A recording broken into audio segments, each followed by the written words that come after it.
Okay, good evening. What a great turnout here tonight. Thank you all for coming. I'd like to welcome everybody here and congratulate our recipients and their families. What a great honor it is. For all your accolades, your accomplishments, and your positive impact that you've had on the city of Waterbury's sports history. At this time, I'd like to thank our committee. We had a lot of nominations, and it was quite interesting conversations that we've had. So I want to thank them. Also, I'd like to thank Mayor O'Leary. The committee has been dormant for a few years, and he called me up and said, let's get this, up and running again. So that's what happened, and it's because of him that this is where we are right now. Yeah. I know it's a little tight in here, but we want people to come in here and see the Hall of Fame. This is what we have here. Again, this was through Mayor O'Leary's office. So we have all our recipients on the wall, great plaques, and then we have our new ones coming up. So at this point, I'd like to call up Mark Lombardo, our Master of Ceremonies.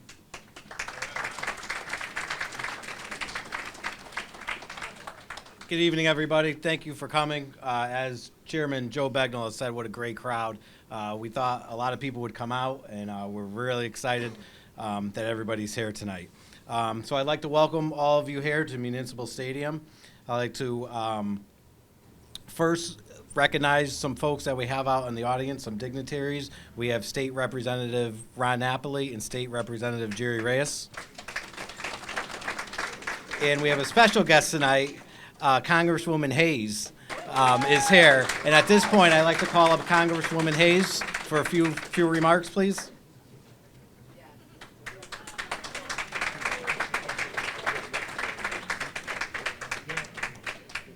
Not that special, it's just me.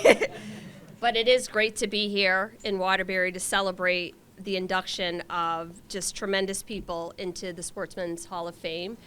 For me, I grew up around every single one of you. I heard someone ask what was someone's last name. I said, they're all Mayas. Everybody's a Maya. But I say that because I was never an athlete, but I'm a cheerleader for this city. And sports has held us together, from the Pearl Street Neighborhood House to the Square Park to Lakewood Park. Literally, no matter who you were or where you came from, Waterbury pulled you in close and kept you safe. And sports was a great way to do that. So it is wonderful to be here to celebrate you all, to celebrate this city. And it just warms my heart that other people recognize the contributions that you've made to Waterbury. Because I've had the privilege of traveling all over. And I can tell you without question, it's almost a running joke, no matter where I go, there's a connection back to Waterbury. So just happy to be here to celebrate with you. Thank you for pouring into my life in ways that you will never appreciate, understand, or even be able to imagine. So I'm just excited to be here to be able to celebrate you and to celebrate all of the amazing things that happen in Waterbury. Thank you.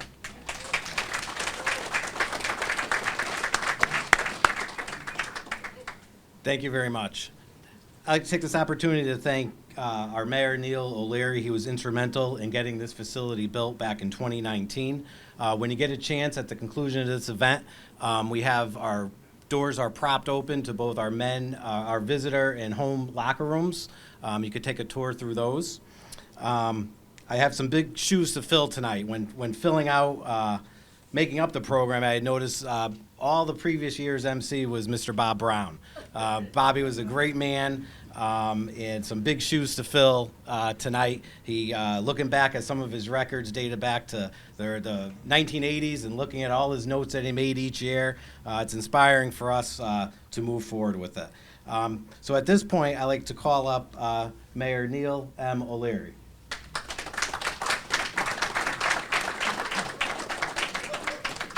Thank you. Good job, Mark. And special thanks to Congresswoman Hayes for being with us tonight. We have a number of elected officials here, but we have Alderman-elect Sean Mosley here, and this is his district, and I think there's a few more.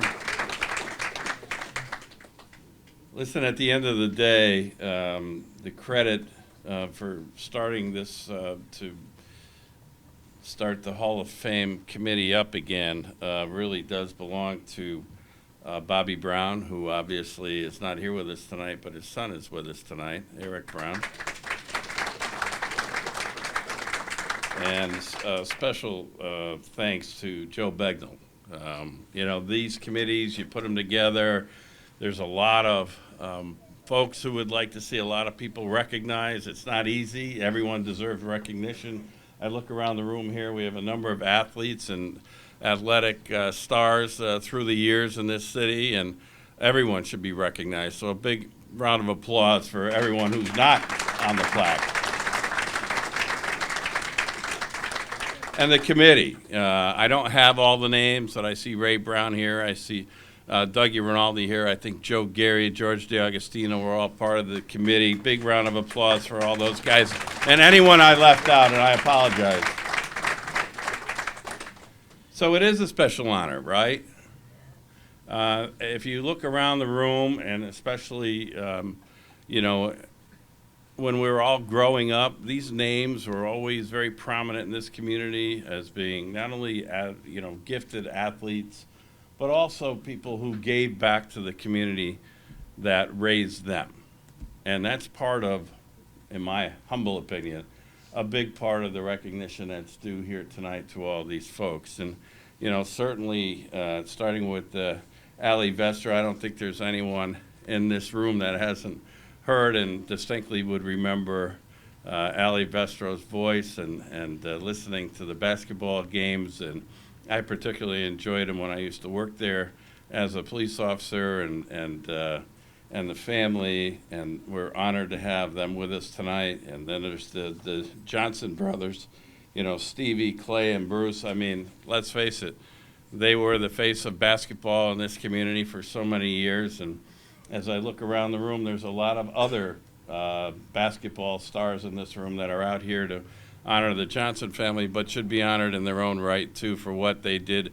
Listen, Waterbury, Connecticut is and was the face of basketball in this state of Connecticut.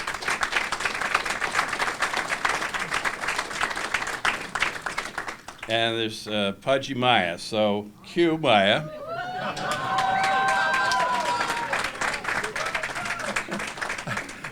We just got a call from Q. He's only about 2 hours away. So for those of you that want to wait, you're more than welcome to. He went up to Boston and got delayed up there, picking up a family member, daughter maybe? Yeah. Okay, and look at the traffic from here to Boston and New York. Forget about it. Actually, you'd be better off having breakfast for him in the morning. Time he gets home, when I was in school in Boston, it was at least an 8-hour trip. And this is only Tuesday, but tomorrow will be even worse. So Q's not here, Pudgy, but we're going to have your daughter come up, and she's got some remarks for you.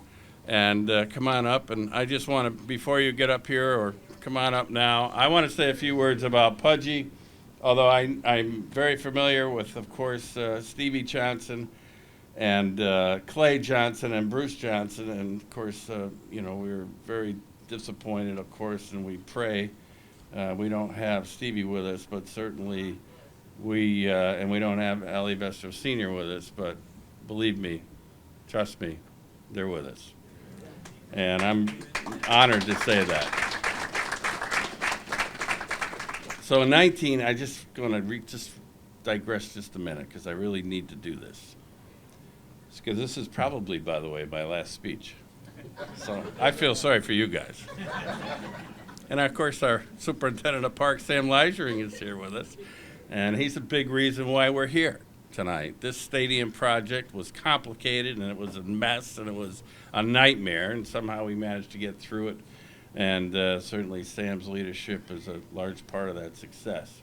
Having said all that, I went on the police department in 1980, and they assigned me to the Detective Bureau in 1983. And from 1983 until today, I've been very, very honored to have a personal friend named Pudgy Maya as the guy who always looked out for me, even when I was a brand new rookie cop. And going all the way back to then and starting in the Detective Bureau in 83 and all the way through Pudgy's retirement and even post-retirement, I can't tell you how many lives this guy's touched. And I can tell you that I learned more from Pudgy than anyone else I ever worked with, and I'll tell you why. So in those days, you know, we were out there fighting crime and doing all the things that cops do and arresting people and you know, testifying in court and all those things. But one of the things that the most valuable thing that I learned from Pudgy Maya was how to treat people. And, you know, Pudgy Maya had a way with everyone. And, you know, we used to go to these horrific incidents and see people at their lowest and worst points. And I used to just sit there and listen to him and watch him and listen to how he spoke to people with the utmost respect and compassion and care. And I really can tell you, it impacted me for my entire police career. I never saw Pudgy lose his temper. I never saw Pudgy speak to anyone inappropriately. I never saw Pudgy do anything but take care of people, whether they were victims of crime or criminals, and everything in between. And when I saw that, when I learned that, and you know, we used to do an awful lot of things together. We used to go to New York all the time, working on cases. We went to Puerto Rico a couple of times. We used to go all over the place. Jake and Bo used to send Pudgy and I and Mark Deal, and that was a trio. But at the end of the day, you know, we did our jobs, but we always remembered both sides of the table. And particularly, Pudgy used to always say, don't ever handcuff anybody in front of their children. Don't ever handcuff anybody in front of their grandparents. Don't ever handcuff anybody in front of anybody if you can get away with it. And, you know, we used to treat everyone the same, exactly the same. And policing was different then, but not really in Pudgy Maya's world. Policing then is the same as it is now. And Pudgy always treated people with the utmost respect, the utmost care. And I saw him, and many times we used to go to different facilities to interview people for different cases, and everybody inside, I mean incarceration facilities, absolutely adored him. You know why? Because he treated everyone the same. And he loved everyone, and they all loved him. And by the way, no single detective solved more situations than Pudgy, because everyone knew that they could trust him, they could talk to him, and he was the first person we used to call every single time, whether it was Christmas Day, any holiday, 3 o'clock in the morning, any Sunday. He was always the first one through the door, and that says an awful lot. And I'm going to tell you, Pudgy, all of us who worked with you will always remember your dedication and your respect and your love of the Waterbury Police Department, City of Waterbury, and the people therein.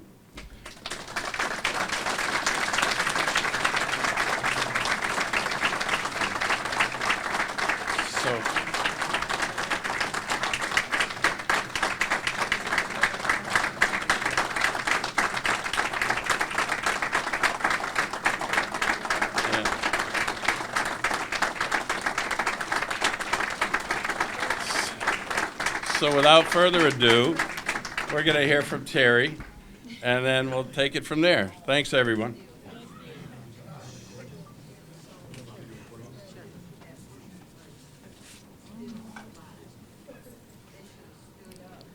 Okay, since my brother Carino couldn't be here, he's stuck in traffic, I'm going to play a little speech for him. Hello, everyone. I apologize I couldn't make it, but I'm sitting here in traffic in Boston. But I did want to say congratulations to all the honorees and their families It's a true privilege to stand before you and celebrate the remarkable achievements of a man I'm fortunate enough to call my dad. From him, I've learned a valuable lesson. Life's punches may be tough, but it's not about the force of the blow. It's about our resilience to keep moving forward. And that's from my brother Carino, Maya. I'd like to say I'm so proud of my dad. He's great, and also the Johnson brothers. I love you all, and it's a great accomplishment, well deserved. Love you, Dad.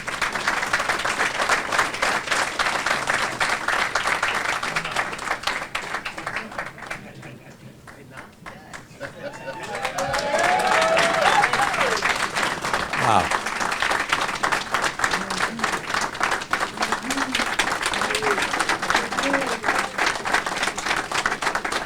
Thank you very much. First of all, I would like to thank God for life, health, and strength. I would like to thank Mayor Neil O'Leary, Joe Bagnall, and the Hall of Fame committee for recognizing me. I am honored to be selected with Elvestro Jr. and the three Johnson brothers, Stevie, Clay, and Bruce. To my wife, Sheila, thank you for your unwavering love and support over the years. My grandchildren, my family, my friends, thank you. For morale, support, and inspiration. I'll ask my family, stand up if you're here. You can stand.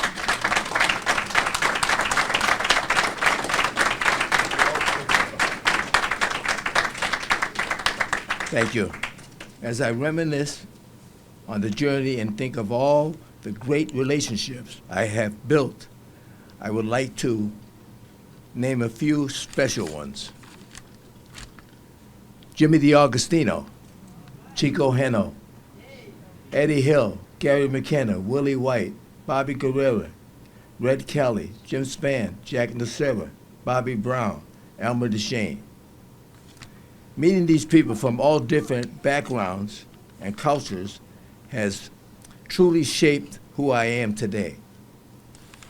Let's take a moment of silence and reflect on the late, great athletes that we will never forget. Moment of silence.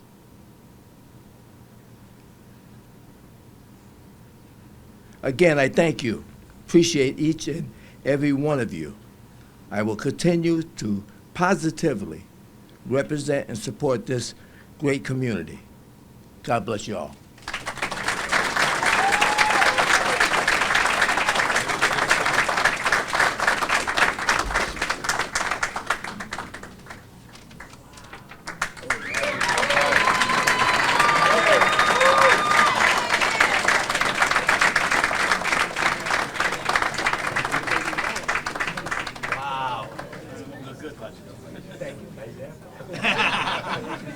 Thank you.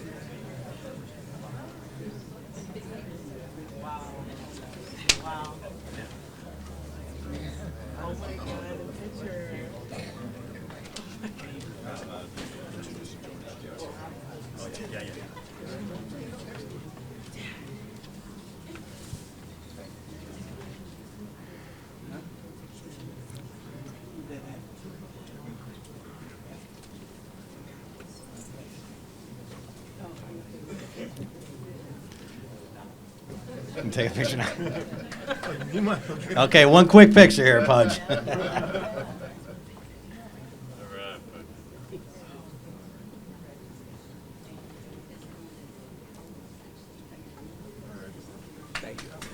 Thank you. Next up, we have the induction of the Johnson brothers. For that introduction, I'd like to call up Mr. George DiAugustino.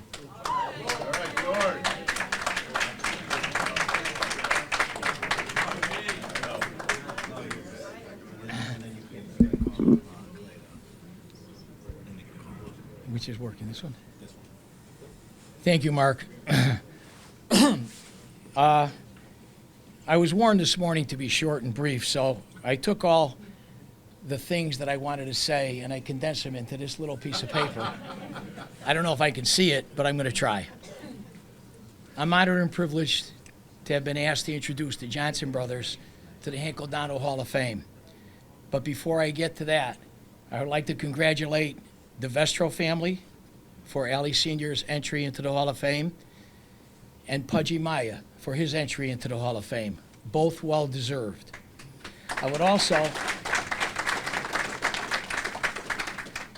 also like to thank the committee to have the insight to look at the Johnson brothers as a whole and their contributions to the City of Waterbury's basketball programs.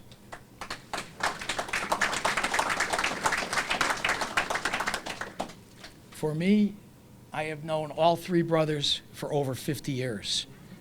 We date back to 1969 when I first started teaching at Slocum School. Both Bruce, I'll start at the bottom, Clay, and Stevie were basketball players at Slocum School, and I became the basketball coach. All three of them played from 6th to 8th grade. When they weren't playing for Slocum, you could find them at their home away from home, the boys' club, spending countless hours honing their skills. Stevie was the first one to graduate, and he headed to Crosby High School. At Crosby High School, he set scoring records at the time. He became the all-time scorer for Crosby and the all-time scorer in the city of Waterbury. Of course, those records have been broken over and over again by now with the advent of the three-point shot and everything else that comes with the game today. In an article that was written in the Waterbury Republican American's edition of The Zone, they referred to Stevie as a once-in-a-lifetime player. His coach, Bob Brown, says Stevie was the best player that he ever coached and labeled him the best defensive player in the state in his time at Crosby High School. As a senior, Stevie was selected the All-City, All-Valley, won the Billy Finn Award as the best player in the city, and was selected New Haven Registered Class L First Team All-State. He attended Wagner College. Unfortunately, we lost Stevie at too young an age. Stevie's little big brother, Clay, and I say that because although he was younger, he was bigger, went to Holy Cross. I had the pleasure of being on that staff for Clay's junior and senior year. And at Holy Cross, Clay did the same thing that Stevie did at Crosby. He didn't set scoring records, but he became over 1,000-point scorer, nearly 1,200, which at the time was second in the Holy Cross High School annals.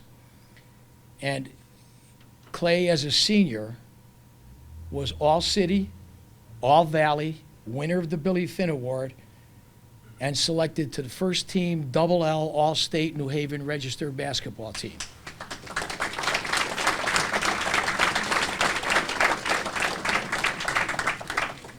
When we used to watch Clay play, he was quite an imposing figure. And Coach Tim McDonald, a dear friend of mine who also is no longer with us, used to say Clay could control a game on either end of the court whenever he wanted to. And that was the truth. Clay went to UConn, and after leaving UConn, came back home, joined the Waterbury Police Force, where he had a 25-year career, and retired to follow his next passion in life, which maybe some of you have seen, photography, because you can find him anywhere and everywhere snapping pictures. Last but not least, probably the Johnson I spent the most time with, Bruce. He was 4 years after Clay, 5 years after Stevie. He also went to Holy Cross. Bruce, I guess the best way to describe him is stayed under the radar. But in Bruce's 4 years at Holy Cross, he did many things some things that Clay and Stevie didn't do. Bruce Johnson started as a sophomore point guard for Holy Cross High School alongside his running mate, John Burris, who was also a sophomore. That was, from what I recollect, the first time in probably Holy Cross's history that sophomores stepped on the court as starters. Well, Clay might have beat him to that. And proceeded on. He was considered to be, for those that saw him play, one of the best ball handlers, passers, and floor generals that ever played in the city of Waterbury. He didn't care too much about scoring. Of course, he didn't have to because he played his senior year on a team that everybody averaged double figures, so he didn't get a chance to get the ball. If he gave it to somebody, he never got it back. Upon graduating, Clay received All-City, All-Valley, First Team New Haven Register, All-State, double L. And it gets better. He went to Marist College, spent 4 years there, scored over 1,000 points. And to this day, if you look at Marist College records, he is still the number 2 person in assists, and that's only 2 behind the all-time leader. And he ranks as the number 4 person in steals for Marist College.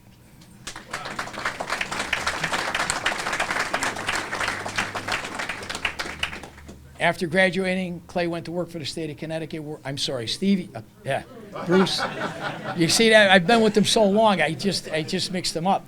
Bruce worked for the state of Connecticut for 33 years, from which he retired. And if you ever want a challenge, you can see him on Saturday mornings up at Thompson Lanes trying to bowl.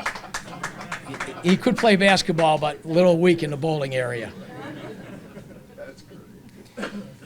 For those of you that are familiar with author Michael Griffin's series of books on Waterbury basketball, City Hoops 1970, Michael Griffin made a statement, and that statement read something like this: Stevie Johnson and his brother Clay and his younger brother Bruce are arguably the first family of basketball in Waterbury.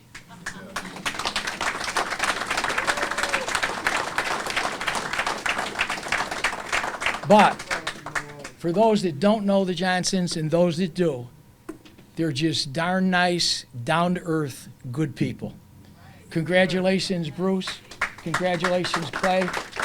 And I wish Stevie were here to get the congratulations.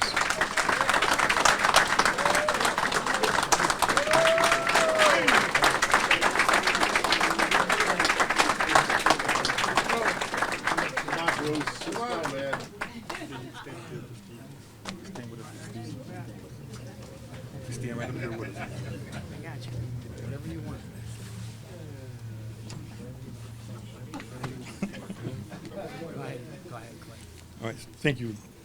So we would like to thank the committee for giving us the opportunity and consideration for this honorable, prestigious award. Joe, Mr. Rinaldi, and the others.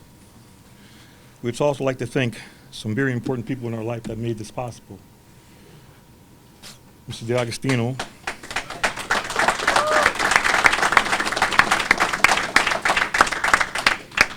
his wife Carla, who's no longer with us. She was beautiful. They were beautiful people, took us everywhere. Coach McDonald, the John Holly, Nate Pope, the Waterbury Boys Club, the Waterbury Boys Club, Mario and Ed Generali, the Berkeley Rec Center, which Nate Pope ran. He was very instrumental. For Stevie was Coach Brown and Nick Argelli. Also, Tony Hansen helped me out a lot. Picked me up on Saturdays, took me all over the state to play basketball. Pop DeVoit Baskins, that's another brother of mine. Yes. No, you're welcome. He's a good dude. So thank you very much. Appreciate you guys. Thank you. Yeah, I'll do that. Yeah, Bruce.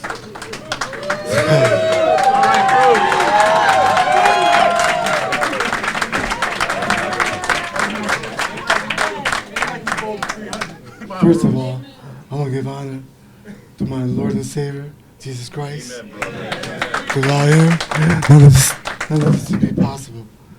And I just want to, I'm so grateful, for just having brothers like Clay and Steve, my mentors, that I just try to follow, you know. But I'm just grateful. Thank you all.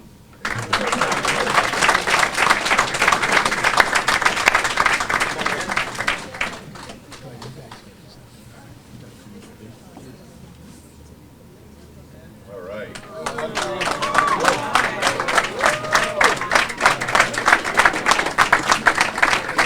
Thanks, Joe. Cut a lot of stuff out. That's what I'm looking at. They're just good guys. You know? They're just good guys. I grew up with Clay and Stevie down the West.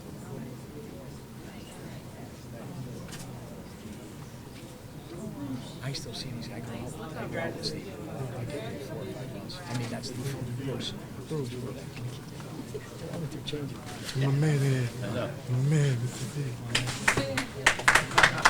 Good job,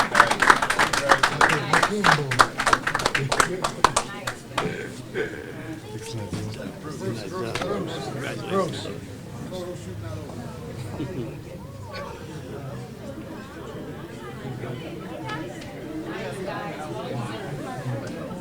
Hey, Bruce.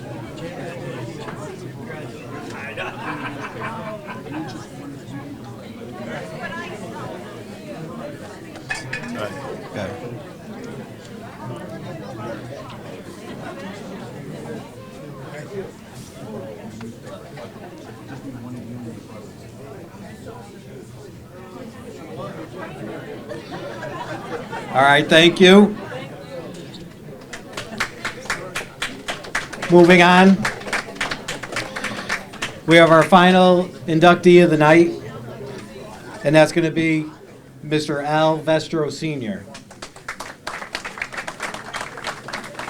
At this time, I'd like to call Mr. Al Vestro Jr. up to the podium.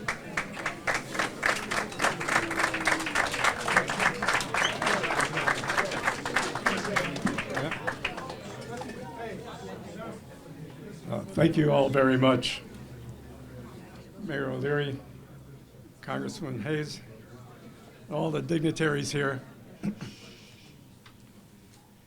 To be surrounded by so many great athletes in this room and the stories that we could all tell going back to what we've done. It's just amazing to be in a room with such talent all around. I want to congratulate everyone. Those that aren't in the hall now, but certainly will be. There's a lot of you in this room right now that definitely will be in this Hall of Fame, and you deserve to be here. My father loved Waterbury, absolutely loved Waterbury. I don't think I knew another person in my life that from Waterbury that loved Waterbury as much as Al Vestro Sr. did. It's been documented many times. He had a tremendous talent, and that talent was recognized by many people, not only in the city, but all over the United States. Many times he was asked to come and broadcast professional basketball, football, and go to places like New York, Miami.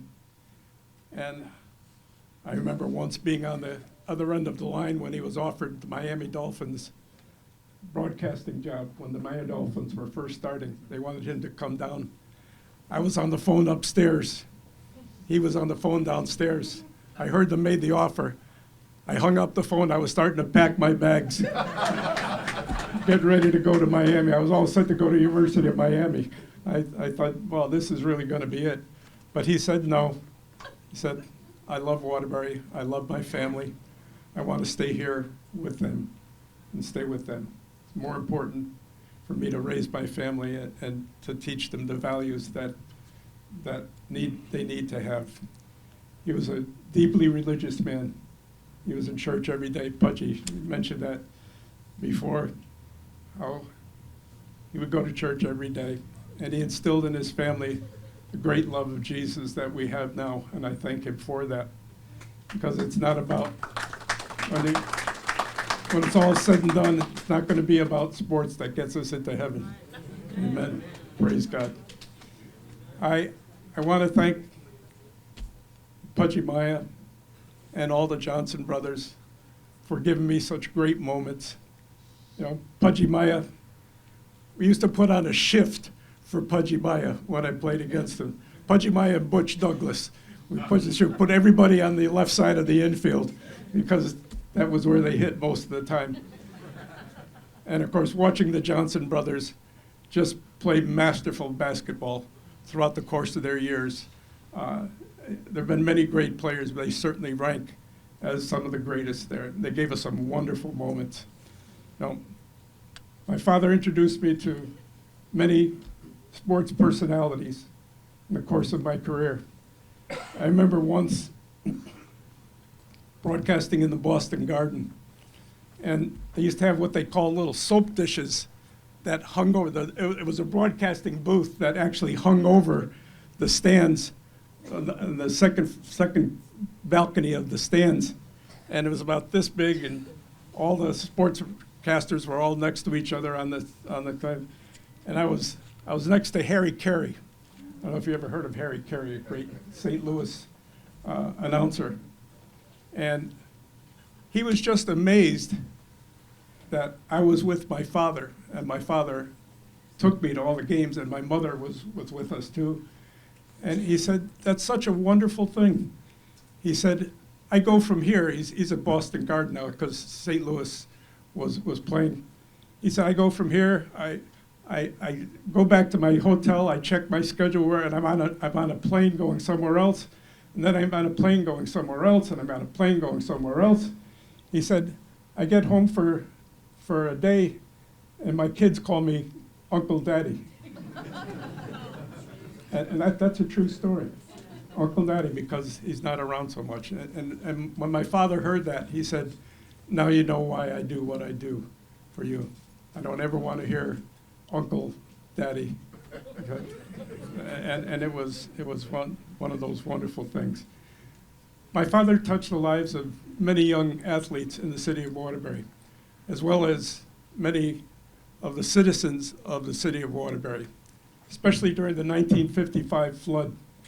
He did remote broadcasts from helicopters all over the state, all over up and down the Naugatuck Valley. He'd leave in the morning, and he'd tell my sister and I and my mother, "I'm leaving, I don't know when I'll be home." He said, "I have to give these broadcasts, I have to alert the people of Waterbury during this crucial time." That's his love that he had for the city of Waterbury. And it went through his broadcast. He not only broadcast, but each one of the kids that he broadcast was like a son of his. He really had that personal feeling for every one of them, and he cared about them. Many times he would, the coaches of the teams would say, "Al, can you talk to one of my kids?" He said, he's having a little problem, maybe you could," and my father would talk to him, bring him up to the house, encourage him. And he did this with so many young athletes that he had such a profound influence on their lives, made so many of them go to college that did not want to go to college. And they thanked him afterwards because all of them worked into such wonderful professions. So it's not just about the sports, it's an overall thing that he did. And he was a great influence in the family. He was a wonderful father. I don't think I could have asked for a better role model or a better man for a father to set everything as he did for me. Right now, we're turning over the broadcasting reins to Chris Saunders. Chris, stand up. Okay. Chris has done a good job and will continue the traditions. And that's one of the great things about what my father did. He started a tradition that is continuing, and it's continuing to bless the people in the city of Waterbury. And that's what it's all about. He would have been very, very humbled and grateful to receive this award. For the first time he heard about the Hall of Fame, he said, "Boy, someday I'd like to be in that Hall of Fame." He never said much about wanting things, but he did want to be in this Hall of Fame. So on behalf of the committee, thank you so much for nominating my dad, and thank you so much for showing up here. Appreciate it.